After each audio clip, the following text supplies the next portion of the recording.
Hello, this is Each Sense here coming to you with another video dealing with financial intelligence never ends. Do not forget to purchase the book below, and let's begin. I was just thinking about this the other day, and not only thinking about it, but reviewing a video relating to what I thought about. A couple years back, Floyd Mayweather, the boxer, had some beef with his friend 50 Cent, the troll, because 50 Cent is a troll. And during this whole beef saga, 50 Cent had essentially said and let out that Floyd Mayweather cannot read. And he leaked a clip, and it showed that Floyd Mayweather couldn't read.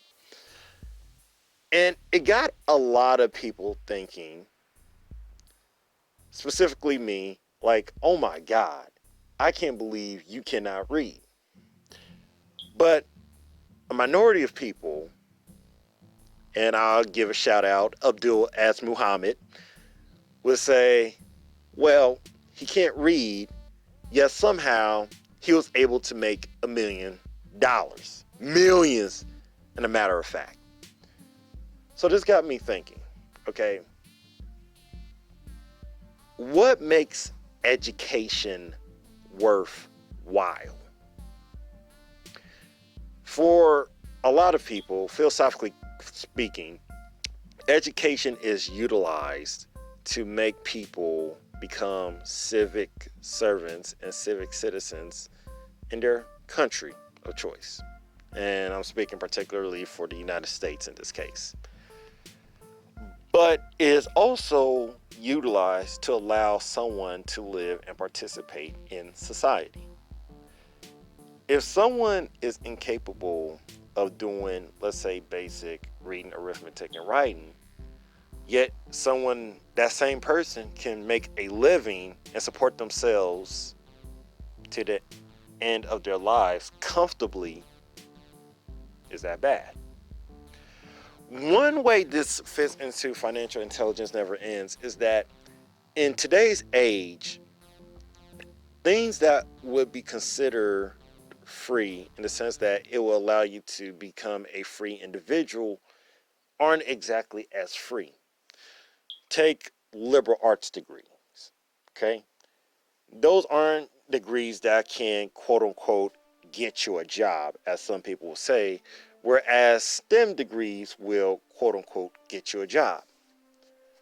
But the problem is that liberal arts, you can say, will give you the skills to make a living, but in many aspects won't get you a job. Or in the other hand, STEM could get you a job, but won't necessarily give you the skills necessary to make a living. Now you might say, well, hold on, that doesn't make sense. Chanzo, okay, you know that STEM people typically would make way more money than liberal arts folks. And not only that, but if you look at billionaires, most of them are in tech. So you don't know what you're talking about, Chanzo. Hold on, let me explain myself, okay?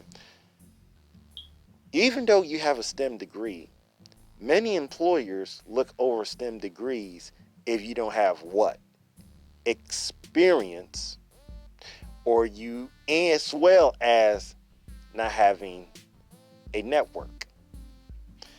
Now, how do you acquire experience besides the one you acquire from classes and labs?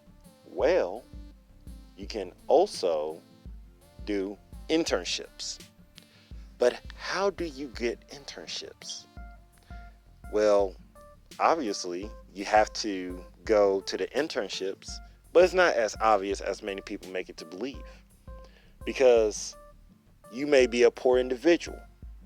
Maybe you can't do this extra curricular activity, which is not really extracurricular, it's really foundational to your profession, because if you're poor, you have to take and allocate time to do that internship, and you might have to do some projects outside that internship to help you, in addition to the fact that you have to have the social skills. Let me repeat that again, the social skills to even get into the internship in the first place. Second of all, you need to learn how to network. And quite frankly, a lot of people who are in STEM believe that the job would just take care of them forever. They don't have to network. They don't have to constantly go into conferences, banquets, etc. They just have to be successful in STEM and they're taken care of for life. That's not how it works in the marketplace. I like to call it the mandate of the marketplace, where China had the mandate of heaven deciding who is the emperor, etc. The mandate of the marketplace will tell people who will be successful. And it doesn't matter if you have a STEM degree, it doesn't matter if you have a liberal arts degree or some social science degree, etc. What matters is if your education will allow you to acquire the skills that will pay the bills.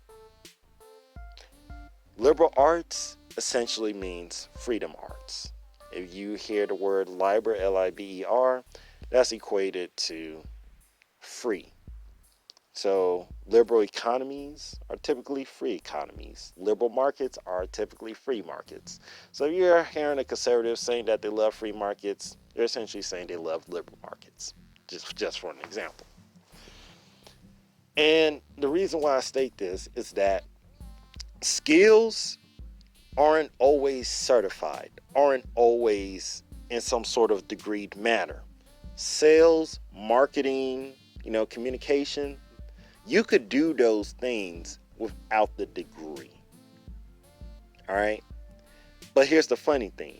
Those skills are the predominant skills in allowing someone to become a business person, a millionaire, or even dare say a billionaire. And for many people, they don't have those skills.